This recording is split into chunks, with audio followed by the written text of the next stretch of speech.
ও ভাই, হ্যাঁ ভাই। তুমি কি ইলিশের ব্যাপারই? না ভাই, আমি কলার ব্যাপারে। কলা লাগবে নাকি? লাগতো তো ভাই 1 কেজি। তো দেওয়া যাবে না? এক লাভা দিন দেখি লাভ না আছে কলা। ভাই। গরম পড়ছিস তো ভাই, ওই ও পানিও সাথে করে নিয়ে বেড়াচ্ছি ও ভাই। পানিও সাথে করে নিয়ে বেড়ানি ধরেছা? ভাই, ভাই কতটুকু লাগবে ভাই? ভাই কেজি খানিক দেখাবে। 120 টাকা কেজি ভাই। না ভাই, 90 টাকা করে দিলাম না। না ভাই, 120 টাকার কলা। তারপরে তুমি যখন কষাও, তোমার এক আমার কেজি তো দাও। আমার তো কলা বেচা শখের কাজ না। আমার ভাই কিস্তির জ্বালা। ও আবার কিস্তি তুলিস? ওই 90 টাকা করে দিয়ে নে ভাই। আচ্ছা আচ্ছা আচ্ছা, দাও ভাই 1 কেজি দাও। 1 কেজি দিলাম বলো ভাই। হ্যাঁ হ্যাঁ, দাও 1 কেজি দাও। আমি পাকাতাই দিই তোমার একটু। দাও দাও দাও।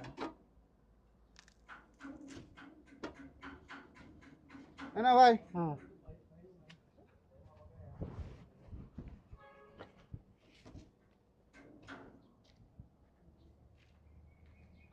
ও ভাই, ভাই আমি যে কলা মাপলাম তো 1 কেজি বোঝিনি তো।